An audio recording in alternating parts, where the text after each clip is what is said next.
अध्यात्म विज्ञान कोई धर्म या संप्रदाय नहीं है, ये स्पिरिचुअल साइंस है जो कुदरत के कानून पर आधारित है। ये विज्ञान पूरे ब्रह्मांड के सभी रहस्यों को उजागर करता है और जीवन के सभी पहलुओं को समझने के लिए एक नई दृष्टि देता है।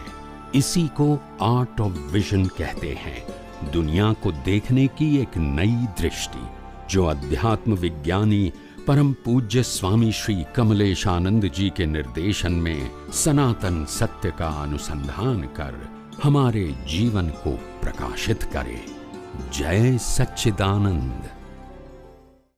કુદરતના કાનૂનનું લિસ્ટ હોય કે ના હોય એનો જવાબ આપું છું। કુદરતના કાનૂન અનુભવી જ્ઞાની પુરુષના દર્શનમાં હોય, ચોપડીના હોય, કોઈ દિવસ ના હોય અને બનવાની નહીં। કુદરતના કાનૂનની ચોપડી ના બને। એક જ્ઞાની અનુભવી જ્ઞાની પુરુષ જેનું દર્શન ખુલ્લું થઈ ગયું હોય એ તમને કાનૂન સમજાવે ને કાનૂન બધા માટે કેવા હોય? સરકાર। એની બુક્સ ના હોય। તો થોડા કાનૂન અમને સમજાવી દો। થોડા કાનૂન શું? આ કાનૂન છે કે આપણે આ પુનર્જન્મનો સિદ્ધાંત એ કુદરતનો કાનૂન છે। કર્મનો સિદ્ધાંત કુદરતનો કાનૂન છે। આ સૂર્ય ચંદ્ર જ્યાં સમયસર ઉગે છે કુદરતનો કાનૂન છે। આ ભરતી ઉડાવે છે કોનો કાનૂન છે? કુદરતનો કાનૂન છે। દુનિયાની અંદર ઉનાળો શિયાળો ચોમાસું થાય છે કોનો કાનૂન?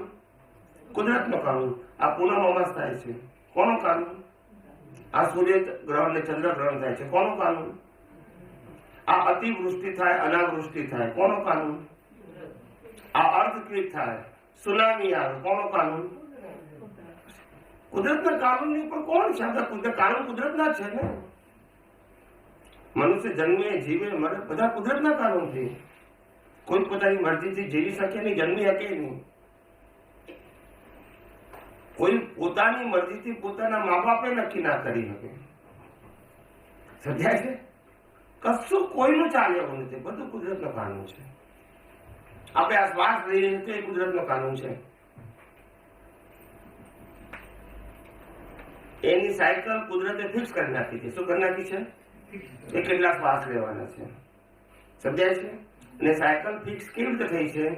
તમારે જેટલા કર્મ ભોગવવાના છે આ મન વચન કાયાથી કર્મ ભોગવવાના છે, એ કર્મને ભોગવવા માટે કેટલા શ્વાસની જરૂર છે એટલા પહેલેથી જ તમને આપી દીધા છે। હવે વાપર્યા કરો, બસ વપરાઈ ગયા એટલે બંધ થઈ જશે મશીન, બસ રમકડું બંધ। આ બેટરીનો છે ને ચાર્જ કરેલી, ઝીરો થઈ ગયા એટલે બંધ થઈ જાય એવું છે।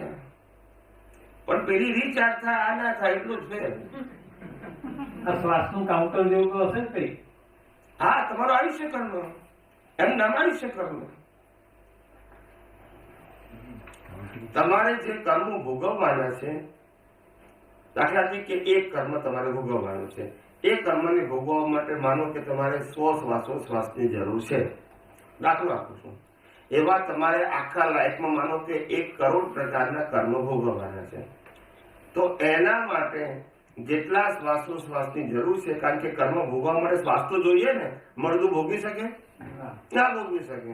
એટલે શ્વાસનો મતલબ જીવતો, શરીર તો આનું વાત પણ જીવતું શરીર હોય તો ભોગ્યું કહેવાય। મરદાને ભોગ્યું ના કહેવાય।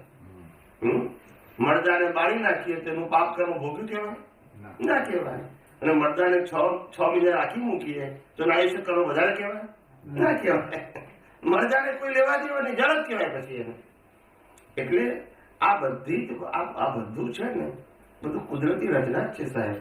બધું કાનૂન પ્રમાણે ચાલે, કોઈની મરજીથી ના થાય, કોઈની મરજીથી ના થાય। અને કુદરતનો કાનૂન એ તમારા કર્મ ઉપર આધારિત છે। તમે જેવા કર્મ કર્યા છે એને કુદરત કાનૂન પ્રમાણે ફળ આપે છે, અને એ કાનૂન બધા માટે કેવો છે? તમારા કર્મનું જે કાનૂન લાગુ પડે છે એ જ કાનૂન રામકૃષ્ણ મહાવીરને પણ લાગુ પડે। એટલે બધા માટે જુદો જુદો નથી। તમારે તમારા કર્મ ભોગવવાના, એમને એમના ભોગવવાના। અહીંયા કોઈ અપવાદ નથી, ભાઈ આના માટે કાનૂન જુદો ને આના માટે નહીં, બધા માટે કાનૂન કેવો છે? એક જ સરખો। એમ નામ કુદરતનું કાનૂન। સમજાય છે ને? આ જન્મતાની સાથે મા બાપ નહીં ખોરવાના, કોનો કાનૂન? કુદરતનો કાનૂન। આપણી મરજીથી કઈ થાય? ક્યારે મરવાનું? કુદરતનો કાનૂન. ક્યારે શું બનશે? કુદરતનો કાનૂન પ્રમાણે થશે. કુદરતનો કાનૂન પ્રમાણે જે તમારું કર્મ કર્યું હશે એનું ફળ કાનૂન પ્રમાણે કોણ આપશે? કુદરત આપશે. આપણે નક્કી નહીં કરવાનું. અને જે ભોગવટાનો સંજોગ આપે ફળ રૂપે એનું નામ કુદરતી રચના. એ કુદરતી રચના કુદરતી કાનૂન પ્રમાણે છે અને એ કાનૂન આપણા ગયા અવતારના કર્મના ઉપર આધારિત છે. એ કર્મના આધારે તમને કુદરત કાનૂન પ્રમાણે ફળ આપે છે. ફળ આપેલા સંજોગોને આપણે કુદરતી રચના જોવાનું. મેં કર્યું તે કર્યું એ રીતે જોવાનું નિમિત્ત તો કોઈ પણ હોય, પણ રચના કોની? તો કે કુદરતની. સમજાય છે? કુદરતી રચના જોતા આવડે તો પછી રાગદ્વેષ ના થાય, તો પછી સંભાવ રાખવો ના પડે. એનું નામ જ સંભાવ. કુદરતી રચના જોતા આવડે એનું નામ જ સંભાવ. નિકાલ તો જન્મથી મોત સુધીના બધા સંજોગોનો નિકાલ કુદરત કરશે, પણ એમાં સંભાવ રહેવો એ તમારો પુરુષાર્થ છે. તમારે નિકાલ કરવાનો નથી. તમારે સંભાવમાં રહેવું કે વિષમભાવમાં રહેવું, આટલો જ ઓપ્શન છે. વિષમભાવમાં રહેશે તો નવા કર્મ બંધાશે, સંભાવમાં રહેશે તો નવા બંધાશે ને જૂના ઉકલી જશે. સમજાય ને?